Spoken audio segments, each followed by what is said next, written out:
नमस्कार, IND special में आपका स्वागत है। मैं हूं आपके साथ दिव्यांशु जोशी। मध्य प्रदेश में नगरीय निकाय चुनाव के पहले चरण का मतदान 6 जुलाई को हुआ। इस दौरान भोपाल सहित अन्य जिलों में कम वोटिंग ने नेताओं के माथे पर चिंता की लकीरें खींच दी हैं। भाजपा ने कम वोटिंग को लेकर के मंथन शुरू कर दिया है। प्रदेश के मुखिया शिवराज सिंह चौहान, बीजेपी प्रदेश अध्यक्ष वीडी शर्मा और संगठन महामंत्री हितानंद शर्मा की इस मुद्दे को लेकर के एक बैठक हुई, जिसमें पार्टी के अन्य पदाधिकारी भी मौजूद रहे। इसके बाद गुरुवार को भी भाजपा कार्यालय में बैठकों का दौर चला। प्रदेश के गृह एवं जेल मंत्री डॉक्टर नरोत्तम मिश्रा और प्रदेश संगठन महामंत्री हितानंद शर्मा के बीच एक बैठक हुई, जिसमें मतदाताओं के मतदान के प्रति कम रुझान को लेकर के गहन चर्चा की गई।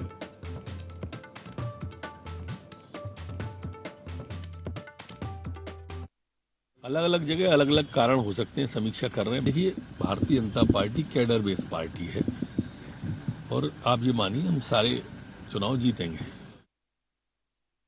में अन्य जगह देखा, मतदान प्रतिशत भी गिरा, पर्चियों का वितरण ढंग से नहीं हो पाया था।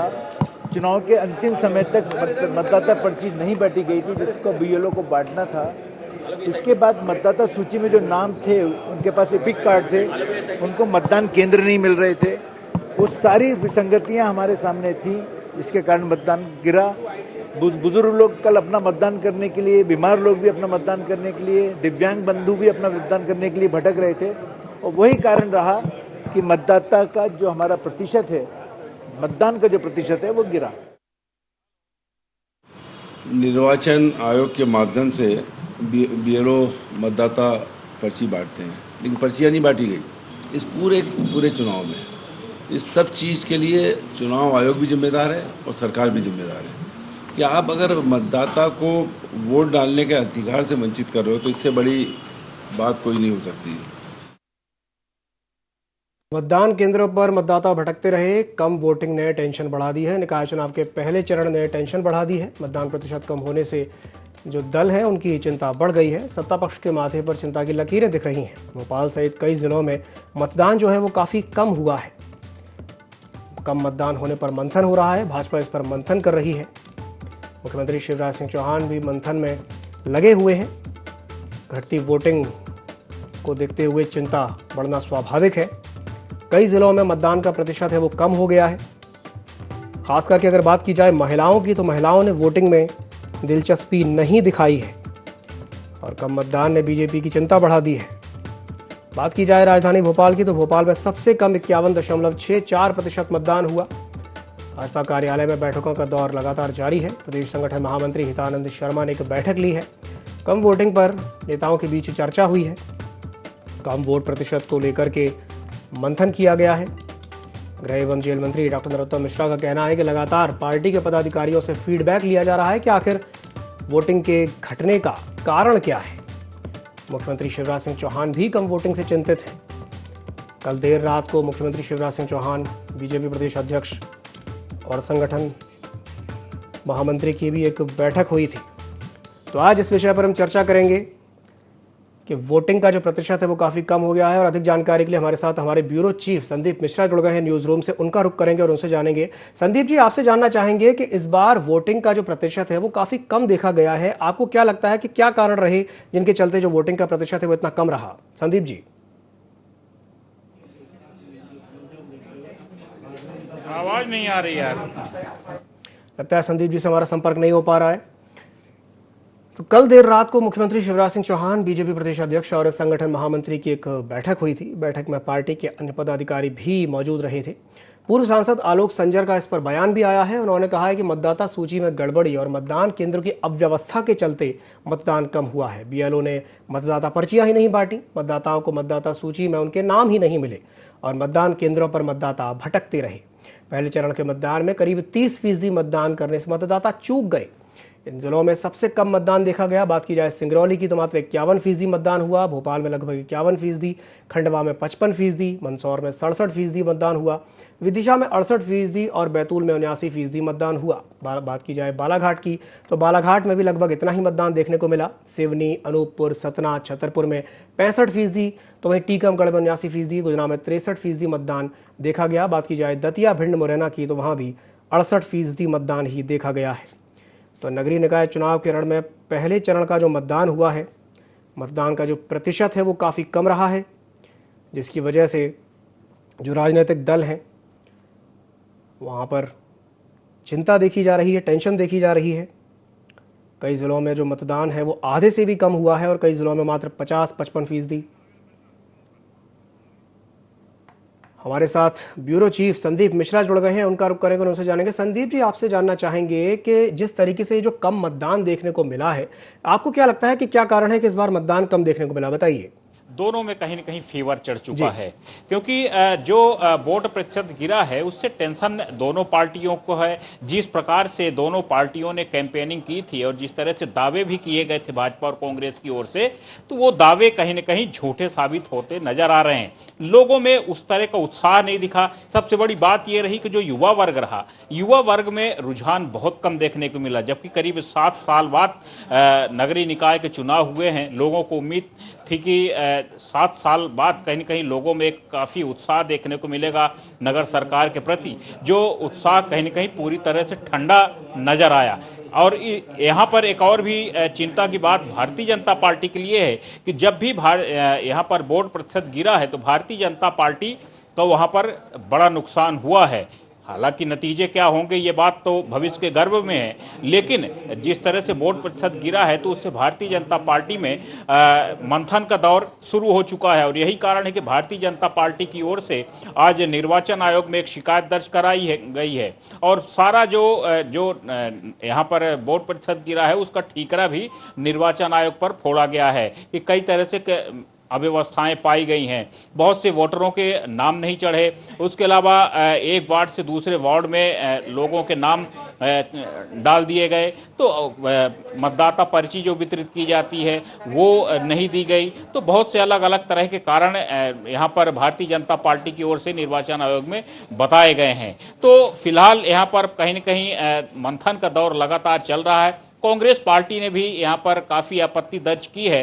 कांग्रेस पार्टी यहाँ पर हालांकि मशीनरी पर कहीं न कहीं आरोप लगा रही है। कांग्रेस पार्टी ने तो ईवीएम की सुरक्षा पर भी सवाल खड़ा किया है। बिल्कुल, कांग्रेस पार्टी ने ईवीएम की सुरक्षा पर भी सवाल खड़े किए हैं। संदीप जी हमारे साथ बने रहिए। इस बीच में हमारे साथ एक और मेहमान जुड़ गए हैं, हमारे साथ आलोक संजर जुड़ गए हैं जो कि पूर्व सांसद हैं बीजेपी के। आलोक जी, बहुत बहुत स्वागत है आपका IND24 में। जी नमस्कार, मैं प्रणाम करता हूँ आपको। आलोक जी, मैं आपसे यही सवाल पूछूंगा कि जिस तरीके से हमने देखा कि जो मतदान का प्रतिशत है वो इस बार काफी कम देखा गया है, काफी कम मतदान देखने को मिला है, आप क्या मानते हैं कि क्या कारण रहा जिसकी वजह से मतदान इतना कम देखने को मिला है? जो मैंने समझा और मैं देखा, कल जो देखा, एक्चुअली सबसे बड़ी कारण होता है कि किसी मतदाता को सुनिश्चित हो जाए कि उसे मतदान करने के लिए किस मतदान केंद्र पर जाना है और मतदाता सूची में उसका नाम है।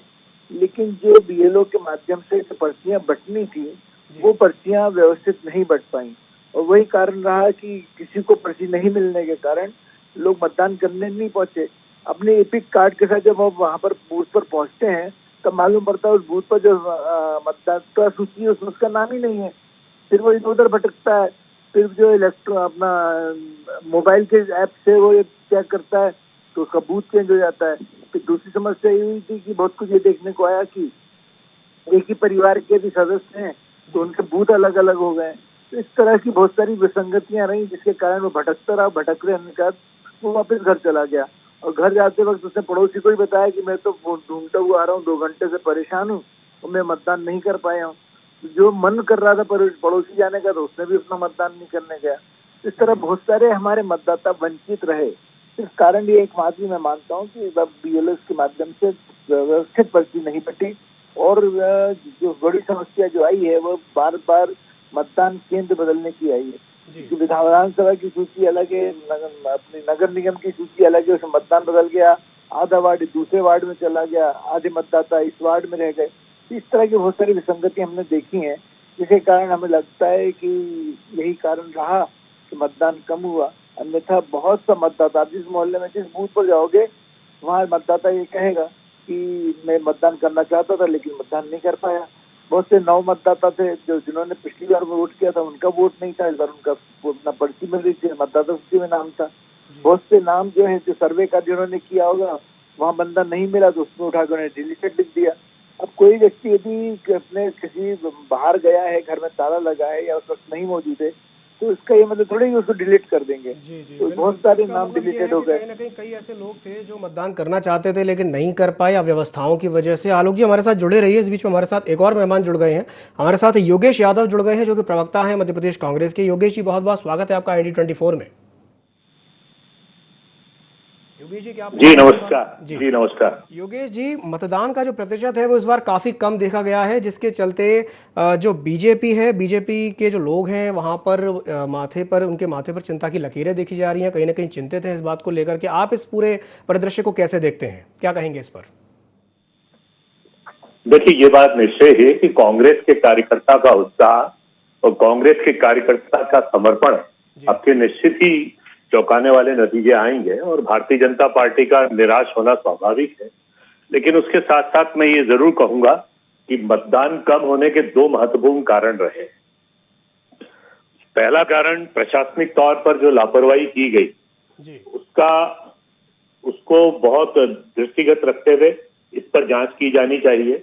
और इसको यदि हम प्रशासनिक लापरवाही कहते हैं तो स्वीकार है, लेकिन यदि इसके पीछे पूर्वाग्रह है जो कि नजर आ रहा है, तो पूर्वाग्रह यह है कि भारतीय जनता पार्टी के कार्यकर्ताओं की तरह कुछ सरकारी कर्मचारी अधिकारियों ने इस तरीके से काम किया कि पर्ची का वितरण जहां किया जाना चाहिए वहां पर्ची का वितरण नहीं हुआ।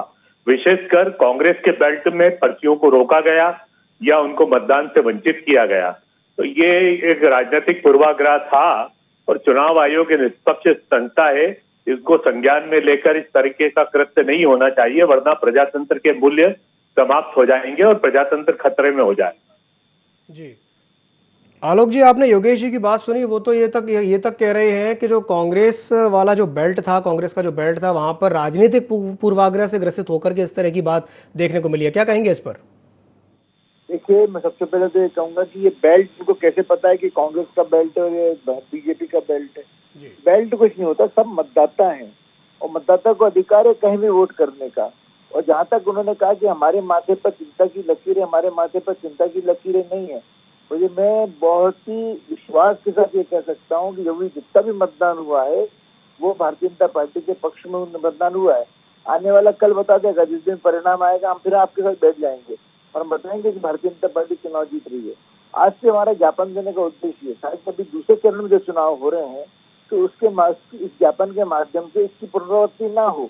जहाँ जो घटनाएं घटी है, जिस तरह BLO ने काम नहीं ढंग से किया है, अपने कर्तव्य का निर्वहन ढंग से नहीं किया है, तो उस सबके दृष्टिगत हमने यहाँ पर ज्ञापन दिया है। और यही बात हमने माननीय आयुक्त महोदय से कही है, चुनाव आयुक्त महोदय से की है। तो मेरा ये कहना है कि भारतीय जनता पार्टी सजग पार्टी है। और जहाँ तक सवाल है तो हमने तो कभी बेल्ट माना ही नहीं। हम हमेशा सारे मतदाताओं को ही अपना मतदाता मानते हैं और उसको हमने तो हमारे कहा जाता है कि भाई मतदाता का निर्णय जो भी होता है उसको स्वीकार किया जाता है। तो हम क्यों ऐसा करेंगे कि भाई और फिर कर्मचारियों पर आरोप लगा रहे हैं, तो मेरे को लगता है ये भी ठीक नहीं है। लेकिन यह सही है कि BLO ने जो पर्चियां बांटनी थी वो नहीं बांटी। अब हम ये देखते हैं कि जो पर्चियां बांटी वो सही तरीके से नहीं बांट पाए। इस बीच में हमारे साथ संदीप मिश्रा जी भी जुड़े हुए हैं, उनका रुख कर लेते हैं। संदीप जी, मैं आपसे जानना चाहूंगा कि क्या ये कहा जाए कि ये जो मौसम है या मौसम जो चुना गया है, बारिश के मौसम में मतदान हुआ है, तो कहीं ना कहीं ये भी एक बहुत बड़ा फैक्टर रहा, बहुत बड़ा कारण रहा कम मतदान का? देखिए, सिर्फ बारिश पर ही ये सारा दोषारोपण नहीं किया जा सकता, क्योंकि अगर हम बात करें तो भोपाल में जिस तरह से मौसम विभाग का पूर्वानुमान था, तो भोपाल में बारिश नहीं हुई और अन्य कुछ जगहों पर बारिश भी हुई है। तो थोड़ा सा फैक्टर लिया जा सकता है बारिश का, लेकिन पूर्ण रूप से बारिश पर दोषारोपण नहीं किया जा सकता।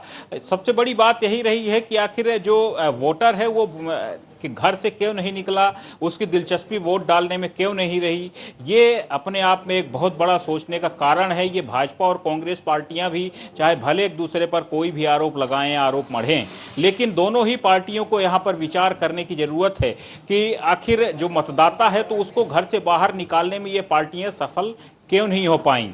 कहीं ना कहीं अपने आप में बहुत बड़ा सवाल है कि या ये अच्छे उम्मीदवार नहीं दे पाए या ऐसे चेहरे नहीं दे पाए जिनको वो कहीं ना कहीं वो आकर्षित कर पाए, वोटरों को अपनी तरफ लेके आए, या फिर लोगों का मोह भंग हो चुका है इन पार्टियों से। यही तो कारण हो सकते हैं जिसके कारण लोग घर से वोट डालने के लिए नहीं निकले। नहीं तो अन्य और क्या कारण हो सकते हैं? बाकी अन्य जो कारण है तो वो भाजपा और कांग्रेस के लोग ही जवाब दे सकते हैं। जी संदीप जी, यहाँ एक सवाल मैं आपसे ये भी करना चाहूंगा कि बात अगर महिलाओं की जाए तो महिलाओं की भागीदारी भी बहुत कम देखने को मिली है इस मतदान में, क्या कहेंगे इस पर? अब बिल्कुल है, जबकि अन्य अगर हम पहले की जो वोटिंग हुआ करती थी तो हमेशा देखने को मिलता था कि महिलाओं में काफी उत्साह देखने को मिलता था। जो कामकाजी महिलाएं हैं, जो घर की महिलाएं हैं, हाउस वाइफ जिसको कहते हैं, तो वो करीब उनका जो सिलसिला होता था तो करीब 11-12 बजे के बाद वो जब दिन का दोपहर का समय फ्री समय होता था तो वो घर से निकलती थी और दोपहर में अक्सर वही वोटिंग करती थी। लेकिन कल हमने देखा पूरे भोपाल में जब घूम रहे थे एक बूथ से दूसरे बूथ में, तो सभी बूथ खाली नजर आ रहे थे। बूथ में लोग खाली बैठे नजर आए, वोटर कहीं कोई नहीं दिखा, महिलाएं नहीं दिख रही थी। तो ये कहीं ना कहीं एक बहुत बड़ा सवाल खड़ा होता है कि आखिर लोग घर से निकले क्यों नहीं। ये कहीं न कहीं एक बड़ा मंथन करने का विषय है। भाजपा कांग्रेस दोनों के लिए ही एक दूसरे पर आरोप तो बहुत लगाना बहुत आसान होता है, लेकिन अगर आप वोटरों को नहीं निकाल पाए, ये कमी आपकी भी है, निर्वाचन आयोग की भी कहीं न कहीं कमी है कि वो उस प्रकार से व्यवस्थाएं नहीं दे पाया। तो बहुत से कारण यहाँ पर बनते हैं। जी बिल्कुल, बहुत सारे कारण बनते हैं। संदीप जी, तमाम जानकारी साझा करने के लिए बहुत बहुत धन्यवाद। अब वापस एक बार रुक करेंगे, हमारे साथ जो हमारे मेहमान जुड़े हुए हैं, योगेश जी हमारे साथ जुड़े हुए हैं। योगेश जी, मैं आपसे जानना चाहूँगा, यही सवाल मैं आपसे भी करूँगा कि महिलाओं की जो भागीदारी है वो बहुत कम देखने को मिली है। आपको क्या लगता है कि क्या कारण रहा कि क्यों आखिर महिलाएं घर से बाहर नहीं निकली और मतदान नहीं किया?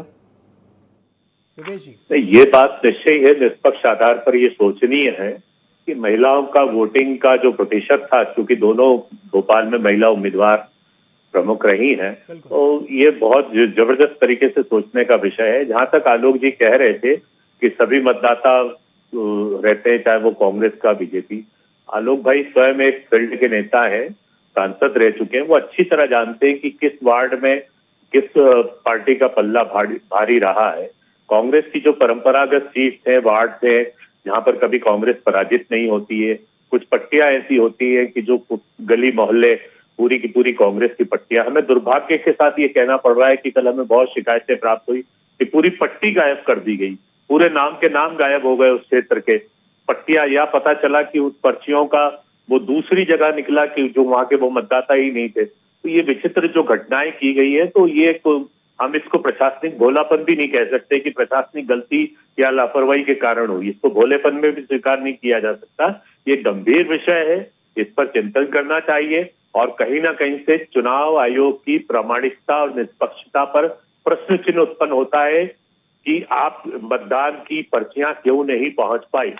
मतदान की पर्चियां पहुंचना निर्वाचन आयोग का कर्तव्य था, लेकिन कई बेल्ट कई क्षेत्र में पर्चियां नहीं पहुंचा पाए। उसका क्या कारण, किन अधीनस्थ अधिकारियों की उसकी ड्यूटी लगाई गई थी, कौन वो अधिकारी थे, कौन वो कर्मचारी थे, ये बहुत ही महत्वपूर्ण मसला है।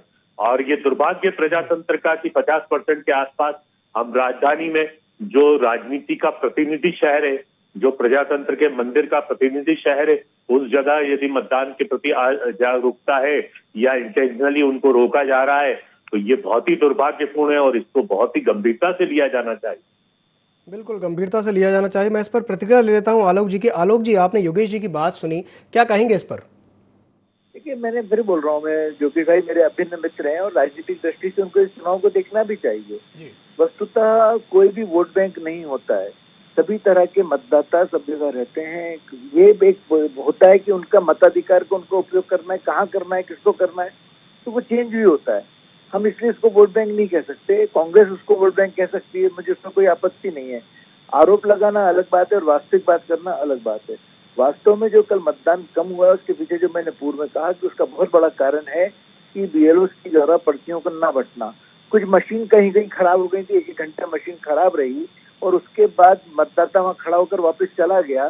दोबारा मतदाता जब एक बार घर चला जाता है तो वापस लौट कर नहीं आता है, तो वो भी एक बहुत बड़ा कारण रहा। कई जगह मैंने सुनने में आया था, मेरे को बार बार फोन आ रहे थे।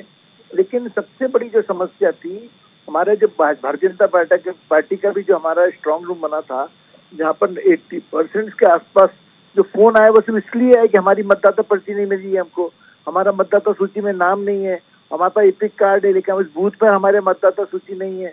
इसलिए क्या हुआ है कि कुछ मतदाता, एक ही परिवार के 4 वोट हैं तो 2 वोट दूसरे मतदान केंद्र पर चले गए, 2 वोट दूसरे मतदान केंद्र पर चले गए, डिलीटेड जो मैंने आपको बताया कि डिलीटेड हो गए। तो ये सब चीजों पर चिंतन करने की आवश्यकता है और यही आग्रह हमने आज माननीय चुनाव आयोग महोदय से किया कि एक बार इसका पुनर्निर्धारण हो, चर्चा हो इस पर। तो BLS को जो है जिन्होंने कर्तव्य निष्ठा ढंग से नहीं निभाई, बहुत महत्वपूर्ण काम है। चुनाव भी एक पर्व माना जाता है, उस पर्व पर जिन लोगों ने काम गलत किया है, मतदाताओं को पर्ची नहीं दी है, उनके विरुद्ध कार्रवाई होनी चाहिए। कहीं ना कहीं किसी ना किसी को तो प्रशासनिक जो गलतियां उसको स्वीकार करना पड़ेगा, क्योंकि मतदान से वंचित करना भी पाप है और उसके परिणाम भी जैसे आने चाहिए तो फिर उसमें दिक्कत आती है। इसलिए खुलकर मतदान करना चाहिए और जो व्यवस्था है चुनाव आयोग ने और प्रशासनिक व्यवस्था ने बनाई उसको सुचारू रूप से चलाना चाहिए, यही मेरा आग्रह है। और हम लोगों ने यही कहा कि भविष्य में अभी जो दूसरा चरण होने वाला है, वो दूसरे चरण में अभी 13 तारीख को चुनाव होगा, तो अभी हमारे पास समय है। तो यदि दुरुस्तीकरण इसका हो जाएगा, BLS को दोबारा से आग्रह कर दिया जाएगा। अब इन्होंने सोचा कि भोपाल में यदि पानी तेज गिर गया तो मतदान प्रतिशत गिर गया तो ये सब विषय खत्म हो जाता, लेकिन परमात्मा की कृपा रही कि बारिश नहीं हुई और पूरे दिन बारिश नहीं हुई, तो इसलिए सभी कलई इन लोगों की खुल गई है। आलोक जी, ये तो आपने भोपाल की बात कही, लेकिन बात की जाए पूरे मध्य प्रदेश की तो कई जिलों से इस तरह की बात सामने आ रही है कि वहां पर जो मतदान का प्रतिशत है वो बहुत कम रहा है। तो क्या आप सिर्फ ये मानते हैं कि बस BLOs की ही गलती थी और उन्हीं की गलती की वजह से ऐसा हुआ, मिसमैनेजमेंट जो हुआ, और कोई कारण नहीं है? इंदौर में या बड़े शहर जहाँ पर भी हैं, जहाँ जहाँ चुनाव हुए, हमारे पास सब जगह से फोन आ रहे थे ना, हमारे कंट्रोल रूम जो बना तो हमारे ये दिक्कत सब जगह से आ रही थी। तो कहीं ना कहीं कुछ विसंगतियां हुई हैं और जिसके कारण मतदान प्रतिशत गिरा है। एक आपने प्रश्न बहुत अच्छा आपका वाकई चिंतनीय है कि महिलाओं ने वोट नहीं किया। महिलाओं का जो हमारे पास दोनों यहाँ पर 20 महिला थे, लेकिन वार्डों में भी जो महिलाएं थी, तो कहीं ना कहीं अब लोगों को लगता है कि भाई हमारे पास हम समय निकाल कर वोट करके आ जाएंगे।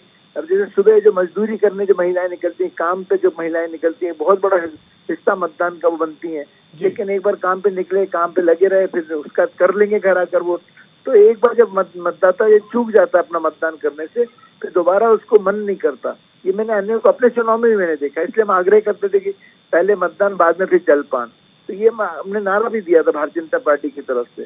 तो हमको इस बात को समझना चाहिए, इसलिए सब लोग मिलकर जो है प्रशासनिक और आमजन भी सब लोग मिलकर अपने अपने मतदाता सूची में हमारा नाम है कि नहीं पहले से हम यदि चिंतित कर होंगे तो निश्चित रूप से मतदान करने का अवसर हमको मिलेगा। जी, आलोक जी की बात योगेश जी आपने सुनी है और वो ये कह रहे हैं कि कहीं ना कहीं BLOs की गलती है और मिसमैनेजमेंट जो हुआ है जिसके चलते इस तरह की परिस्थिति निर्मित हुई है। आप इस पर क्या कहेंगे आलोक जी, ये योगेश जी? ये आलोक जी का जो कहना है, कथन है, उन्होंने प्रशासनिक लापरवाही का आरोप लगाया है और निश्चित ही प्रशासनिक लापरवाही तो हुई है, लेकिन उस प्रशासनिक लापरवाही के साथ ही साथ मैं इस शंका को जरूर कहूंगा कांग्रेस के प्रतिनिधि होने के नाते कि कहीं ना कहीं से प्रशासनिक चालाकियां कांग्रेस के विरुद्ध हुई है। कुछ कर्मचारी निश्चित भारतीय जनता पार्टी के कार्यकर्ता के रूप में कार्य करते हुए दिखे हमें, जिन्होंने किया। एक TI का रात के 12 साढ़े 12 बजे ट्रांसफर किया जाता है और उसको ऐसे क्षेत्र में अटैच किया जाता है, वो भी बड़ा दुर्भाग्यपूर्ण है कि यदि 12 बजे रात को TI का ट्रांसफर हो रहा है भोपाल में, तो उसको या तो लाइन अटैच करना था या कौन सी ऐसी इमरजेंसी थी कि दूसरा थाना उसको दिया गया, महत्वपूर्ण थाना पहुंचाया गया और दूसरे दिन से ही उसने सुबह पूरे क्षेत्र में घूमना शुरू कर दिया। तो कहीं ना कहीं से भारतीय जनता पार्टी का कहीं प्रशासनिक चालाकियां भी नजर आ रही है, जिस पर हम गौर कर रहे हैं। आज ही कमलनाथ जी ने इस बात में हम लोगों को आगाह किया है कि जहां जहां भी प्रशासनिक तौर पर वो अधिकारी और कर्मचारी जिन्होंने अप्रत्यक्ष रूप से भारतीय जनता पार्टी को लाभ पहुंचाया, उन पर हम नजर रखें और उनकी कार्रवाई पर नजर रखें। और आने वाले समय में 2023 के बाद जब कांग्रेस सत्तारूढ़ होगी, और होना अब तय है, ये बात में कोई संशय नहीं है, तो ऐसे अधिकारी, ऐसे कर्मचारियों का जो भारतीय जनता पार्टी का कार्यकर्ता बनकर कार्य करते हैं, उन पर विशेष नजर रखी जाएगी। जी, तो योगेश जी की बात आपने सुनी। आलोक जी, आपसे एक अंतिम प्रतिक्रिया लेना चाहूंगा क्योंकि समय की हमारे पास कमी है। आलोक जी, योगेश जी तो सीधे सीधे साफ तौर पर ये कह रहे हैं कि कहीं ना कहीं इसमें कुछ चालाकी की गई है, क्या कहेंगे? नहीं, ऐसी कोई चालाकी नहीं है। कर्मचारियों पे इस तरह के आरोप लगाने भी नहीं चाहिए। हाँ, ये बात सही है कि सपने देखने का सबको अधिकार है। अब उनके सपने पूरे होंगे कि नहीं होंगे समय बताएगा। अब 2023 की अभी से हमारी सरकार बन जाएगी तो मुझे आश्चर्य होता है।